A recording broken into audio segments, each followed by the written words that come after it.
Hello everyone, welcome to WebTech. Today we are going to learn JavaScript array methods. So let's start.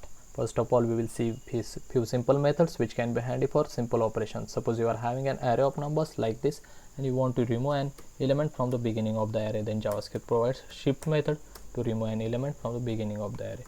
To see the result, we have to log array to the console. Let me do that. Numbers, and here you can see one is removed from the array. And suppose you want to insert an element at the beginning of the array, then you can use unshift method, and I want to insert 0 element. So 0 is inserted just before 1, that is the beginning of the array. And suppose you want to insert an element at the particular position, then JavaScript provides another method that is called as splice method. So suppose you are having an array of names, then you can use that method names.splice, which takes 2 arguments. There are different implementation of splice. We will see both of them. So first argument, it is asking, so where do you want to insert the element? So I want to insert the element right after cut, so I will specify 2 here. Second, it is asking for the delete count. In this case, we do not want to delete any element, so we will specify 0 here. And third argument is the actual name we want to insert right after cut, so I will provide Tasha here. Again, to see results, we have to log array to the console, and here I am logging array, and you can see Tasha is inserted right after cut here. And what if I want to insert multiple elements? I can go here simply and add another argument, that is read, and you can see read is inserted right after Tasha here. Alright, and as I said earlier, there are different implementation of splice. So splice can be used to delete the elements from the array as well. So here we have to specify the starting index to delete the element. So I want to delete the first 2 elements, so I specified 0 here. Then I want to delete 2 elements, so I will specify 2 here. And now you can see Jane and Kurt are removed from the array, and the only one remain in the array is Patterson. Alright, JavaScript provides another method that is called as slice. So slice is used to create a new array from the existing array, so which also takes 2 arguments, that is starting index and end index. So in starting index, we can specify 0 and how many elements you want in the array from the existing array. So I want 3 elements up to Tasha, so I will specify 3 here. Again, to see results, we have to log array to the console, and here is the result. So we got Jane, Kurt and Tasha. So we can use slice in this way.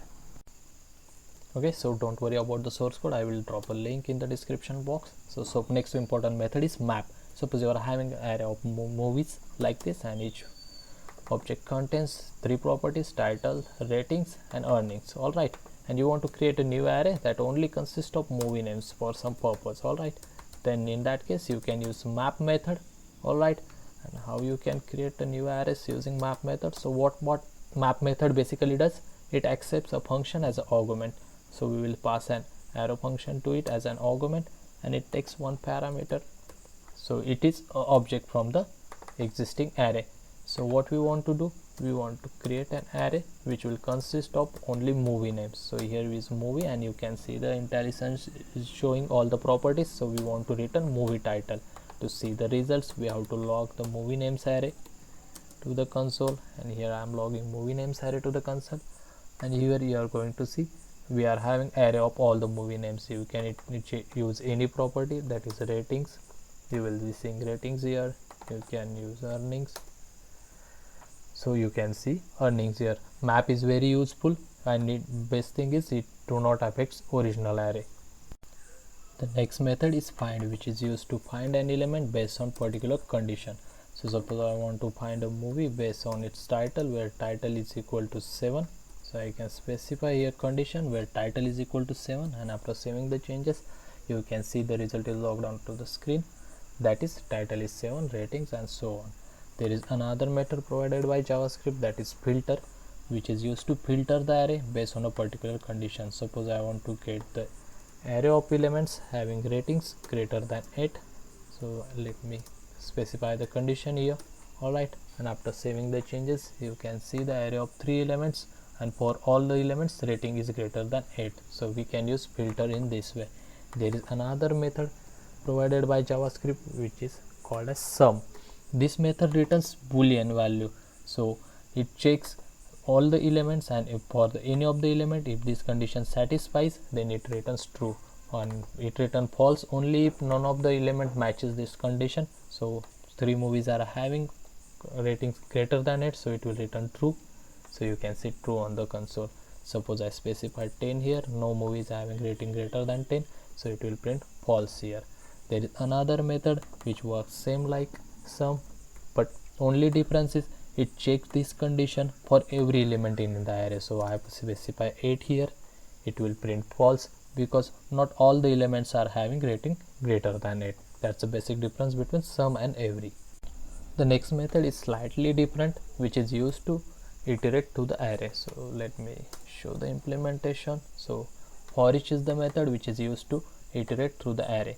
So suppose you want to log all the movies to the console, what you will do, you will use for each and you will log the movie.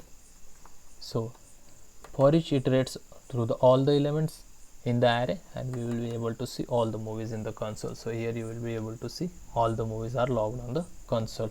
Okay, and the next method we are going to see is reduce, and reduce is slightly complex. Suppose you want to calculate the total earnings done by all the movies, then you can use reduce. So how we can use reduce? So I will be calculating the total earnings done by all the movies. So for the array movies, alright, and we will use reduce method which accepts arrow function as an argument. So let me give that. Okay, and arrow function accepts 2 arguments, so we have to give first argument the variable we need to calculate the sum, and another argument is the element from the array, and here we specify the initial value of our first variable, that is total. And what we want to do, we want to return the sum of all the earnings. So total is equal to total plus movie dot earnings. Alright, and to see the result we have to log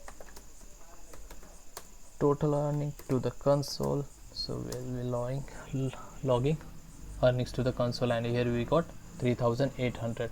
Alright, so if you calculate the sum of all these earnings, you will get 3800. So let me explain the working of reduce again. So what reduce does, it takes 2 arguments. So total argument we initialize at it 0, and for each iteration it adds the movie earnings into that total. So for the first iteration, total's value was 0 and 650 was added to 0, so total becomes 650. In second iteration, 550 gets added to the 650, so it becomes 1200, and in third iteration 650 gets added to the 1200, and it goes on, and finally we receive the value of total earning. So that's how reduce works. So that's it for now. See you soon in next video.